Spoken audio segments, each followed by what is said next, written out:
O vídeo já vai começar, mas antes, inscreva-se no canal e ative o sininho das notificações. Deus me abençoe. A porta, o mecanismo, o caminho para ser salvo é pela pessoa de Jesus Cristo. Não há outro caminho. Passado por Jesus é o início, quando Ele te é apresentado como o único e suficiente Salvador. Você passa por Ele. Você agrega a sua palavra e as suas condições impostas. Então você começa a caminhada até a salvação. Então, quando você entra na porta do tabernáculo, você se depara com o altar de sacrifício, o altar do holocausto, onde o sacerdote vinha e sacrificava, para chegar até o Santo dos Santos, o Santíssimo, que simboliza a nossa salvação, porque Deus está lá glorificado, num trono de glória, e este se encontra no céu. Primeiro eu tenho que passar pela porta, agora pelo altar de sacrifício, onde o sacerdote sacrificava um animal. O que eu aprendo aqui? Sacrifício, vida sacrificial. Evangelho sem cruz não salva. Vida cristã que não é sacrificial não salva. E deixa eu abrir um parênteses: a vida espiritual que você leva é um sacrifício a Deus. A sua vida cotidiana, no trabalho, escola, casamento e ministério, são vidas sacrificiais. Não se é salvo sem uma vida sacrificial. Eu tenho dito muito desse homem aqui, Leonard Ravenhill. Ele diz: cristianismo é sacrifício. Você pode olhar para a sua vida, e você, em todo o seu conforto terreno, e a nossa burocracia cristã pode se gabar de ser sacrificial. Rogo-vos pela compaixão de Deus que apresentei vosso corpo como sacrifício santo e agradável a Deus, que é o vosso culto racional. Sacrifício. Qual o peso de se servir Cristo nessa época? Não há peso, não há preço, não há dor, não há renúncia, não há cruz, não há nada. A nossa vida é cômoda. Cristo para nós é um terapeuta, um massagista? Não! A Bíblia diz: aquele que quiser me seguir, negue-se a si mesmo, tome a sua cruz e segue-me. Quem perder a sua vida por minha causa, acha-la, mas quem ganhar a sua vida, perdê-la. Não existe vida cristã como a igreja neopentecostal prega. Não existe conforto, não existe. Se você olhar para a Bíblia é o livro de sofredores. Você não encontra uma passagem na igreja do Novo Testamento ou nos 4 evangelhos que a vinda de Cristo enriqueceu alguém, que a vinda de Cristo popularizou alguém, que a manifestação de Cristo enalteceu ao diploma, o bem-estar social de alguém. Não encontra. Ele diz: nega a si mesmo e segue-me. Ele diz para o jovem rico, o jovem rico diz: tenho guardado tudo desde a mocidade, o que faço para ser salvo? Para ser salvo. Notou a palavra? Jesus olha para ele e diz assim: pega tudo que você tem, toda a tua riqueza, conforto, prosperidade, bens materiais, vida boa, vende, dá aos pobres e segue-me. Isso é cristianismo. Nós nunca seremos salvos se vivermos o comodismo, Nunca seremos salvos se buscarmos em Cristo os benefícios terrenos, porque Coríntios diz: os que esperam em Cristo só nessa vida são os mais miseráveis de todos os homens.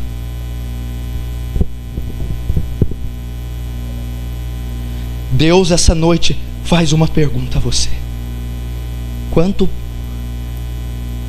qual o preço você tem pago para servir a Cristo? O que você tem renunciado para servir a Cristo? Quais os sacrifícios você tem oferecido por ser cristão? Não se entra no Santo dos Santos sem passar pelo altar de holocausto. Não se dá o luxo, não é permitido, não é possibilitado entrar lá sem antes oferecer sacrifício. Salvação, vida de renúncia. Aquele que quiser me seguir ele para onde? Tomou a cruz, morreu, ressuscitou e está no céu. Aquele que quiser me seguir rumo à salvação, aquele que quiser ser salvo, tome a sua cruz, negue a si mesmo. Olha o que a boca de Cristo está dizendo à igreja moderna: negue-se a si mesmo, nega as tuas vontades, os teus valores, os negue. O que ele está querendo dizer? Negue a sua vontade, negue os seus valores, negue suas opções e submeta-se à minha vontade. Você pode ouvir isso e dizer: Deus é orgulhoso e Deus é egoísta. Não, isso é uma prova da misericórdia e da graça pedir isso, porque ele diz assim: a sua vontade foi corrompida pelo pecado, e invariavelmente a sua vontade te levará a padecer, porque a sua vontade é a concupiscência da carne, a concupiscência dos olhos e a soberba da vida. Vem do mundo e não de Deus, e isso leva ao inferno. Mas quando ele diz: nega a sua vontade e submeta a minha, enquanto a sua vontade gera morte, a minha vontade em ti gera vida.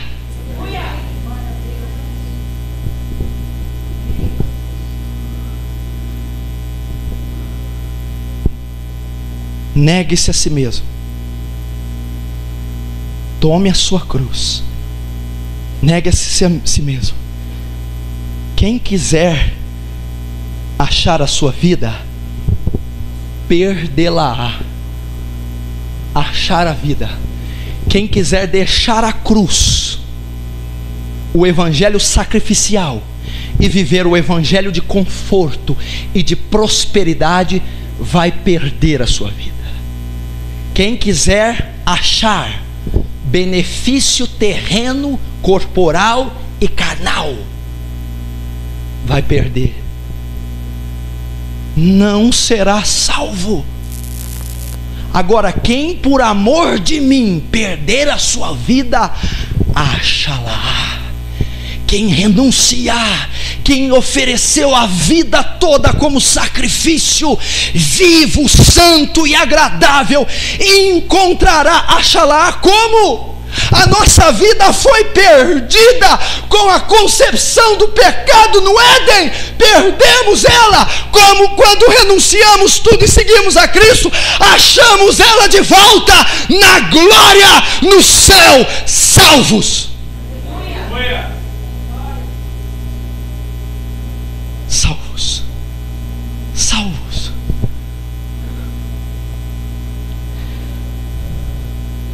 Sacrifício, repita comigo: sacrifício.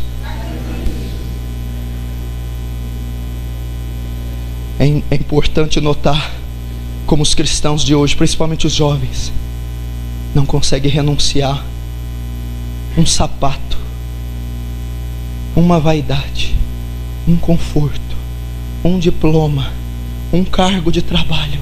É muito para eles, Leonard Ravenhill também disse: não fale da cruz aos jovens, você vai desencorajá-los. Não estão preparados, não querem a cruz. Eu termino essa parte dizendo: o que você tem sacrificado a Cristo? Qual é o seu sacrifício para ser cristão? Quais os impedimentos, os reveses que você tem? Meu Deus do céu, nós vamos ao shopping, compramos grife, nós comemos comida paga caríssima, nós assistimos qualquer coisa que dá status na TV ou nos jornais. Nós não temos uma vida de renúncia, nós não temos uma vida como Paulo: estou preparado para ser oferecido como libação. O apóstolo Paulo não ofereceu sacrifício, sua vida inteira foi um sacrifício. Por isso foi um dos maiores cristãos. O que esse evangelho está ensinando? O que as igrejas neopentecostais estão ensinando? Que vida é essa? Que vida é essa que promete bens terrenos, paz interior, promete todas as luxúrias e luxos? Isso é mentira. Jesus nunca prometeu. E eu vou te dizer: sem sacrifício não há salvação. Que Deus possa despertar em vocês sacrifícios. Que o trabalho de vocês seja um sacrifício para Cristo. O estudo, a vida espiritual. Que a partir de hoje, pelo Espírito de Deus, o comodismo saia, a passividade saia. Que nós possamos um dia ter a honra e a glória de dizer que, como Paulo: traga em meu corpo as marcas de Cristo. Depois de passar no altar de holocausto, ele vai até a pia. Era um lavabo, uma pia, uma bacia com um suporte com água. O sacerdote tinha que lavar os pés e as mãos, continuando os passos para ser salvos. A lavagem significa a purificação do sacerdote, pés e mãos, antes de entrar no santo lugar. Se ele não lavasse as mãos e os pés na pia, ele não poderia continuar caminhando até o Santo dos Santos. Lavagem, purificação, pureza. Bem-aventurados limpos de coração, porque eles verão a Deus. Bem-aventurados limpos de coração, porque eles serão salvos. Ver a Deus nesse contexto significa ser salvo. Próximo passo para ser salvo: pureza, santidade. 1 Pedro diz: sede santos, porque o Senhor teu Deus é santo. Sem santidade ninguém verá a Deus. Olha como o versículo é explícito, olha como a insinuância é lógica e clara. Sem santidade, sem limpeza, sem pureza, ninguém será salvo. Meu Deus do céu, acorda, igreja! Sem olhos santos, sem mente santa, sem boca santa, sem corpo santo, você não pode ser salvo. O que espera um homem e uma mulher que não são santos é o lago ardente de fogo. Eu não posso prosseguir rumo à salvação sem santidade. O sacerdote não poderia continuar sem se lavar. Qual o seu padrão de santidade? Qual o nosso padrão de santidade? O que significa ser santo para você? O que significa ser puro para você? Meu Deus do céu, sem a lavagem, sem a purificação, sem santidade, não podemos ser salvos. O que nós fazemos? Pela degradação que o pecado traz em nós, uma das coisas que o pecado traz é a autojustiça. Nós trabalhamos um padrão de conduta, regras e normas e leis estabelecidas por nós mesmos. Andamos por ela, e por andar por a lei que nós mesmos formulamos, extraídas da palavra, aquilo que nos apraz, julgamos que aquele padrão é ser santo. Pois eu digo, não é. Não é. A justiça própria faz você perder o temor. A justiça própria faz você ignorar o pecado. A justiça própria faz você tirar o devido valor que tem o pecado. A justiça própria faz você dizer, não é tão grave assim. O que faz mal só dessa vez. E com isso você está corrompendo o templo do Espírito, que é teu corpo. Gostou do vídeo? Então, assista outro e seja edificado pelo genuíno Evangelho.